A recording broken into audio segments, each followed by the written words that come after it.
Marguerite, bonsoir. Bonsoir. Je vous ai vu sourire sur ce reportage. Vous êtes satisfait de ce que a pu procurer cette greffe de rein à Johnson et Michel? Ah oui, c'est toujours... ça fait plaisir de voir que tout ce qu'on met en avant pour défendre en fait le don d'organes et parler de ça en Polynésie, de voir que voilà, des vies changent, ça fait Aujourd'hui, plaisir. combien de patients sont encore en attente en dialyse? Alors il y a 450 patients qui sont dialysés et sur ce total de 450 patients, il y a 128 patients qui sont sur la liste d'attente et qui attendent d'avoir un rein pour pouvoir changer de vie comme Michel. Il y en a d'autres aussi qui refusent le don d'organes, Oui, la il y en a greffe. quand même qui ont peur, qui craignent un peu parce qu'il faut passer au bloc opératoire. Ils ont entendu des choses, ils voient des choses sur Internet. Et d'autres personnes qui, parce qu'ils ne sont pas très observants, on ne peut pas leur donner... Justement, comment est-ce que vous pouvez les aider à se décider? Eh ben, on essaye, hein, de toute façon, quand ils partent pour la séance de dialyse, il y a déjà un personnel soignant qui s'occupe vraiment des dialysés, qui leur en parle, qui les encourage, qui leur montre un peu la différence avec tous ceux qui ont déjà été greffés et la nouvelle vie, en fait, qu'ils reprennent en main. Marguerite, on le sait, depuis longtemps, il y a moins de personnes en Polynésie qui font don de leurs organes, seulement 30% de donneurs comparé à la France à cause de la religion. Est-ce que ça a changé aujourd'hui?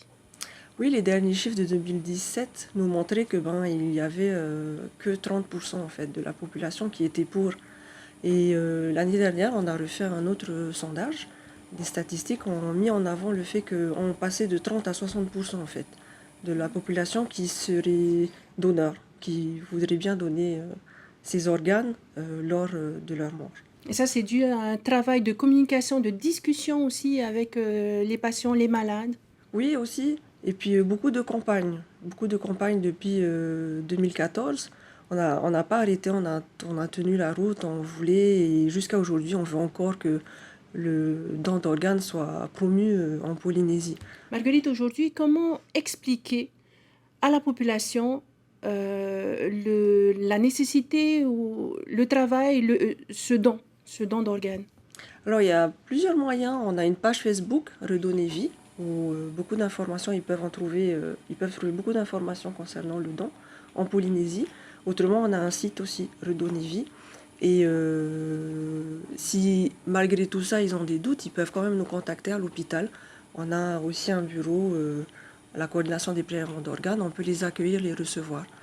Il ne faut pas hésiter, surtout pas, parce que le doute fait que souvent on dit non de suite, sans comprendre ni sans savoir pourquoi en fait on dit non.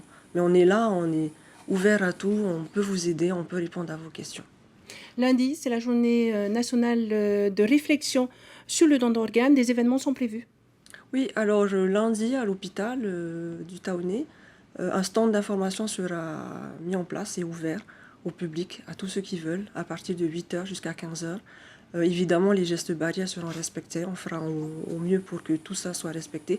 Mais venez, n'hésitez pas, venez, c'est ouvert à tout le monde, à tous ceux qui ont des consultations ce jour-là, ou ceux qui viennent de l'extérieur, qui veulent avoir plus d'informations concernant le don d'organes en Polynésie. Merci beaucoup Marguerite et bon courage encore dans votre métier. Merci. Merci.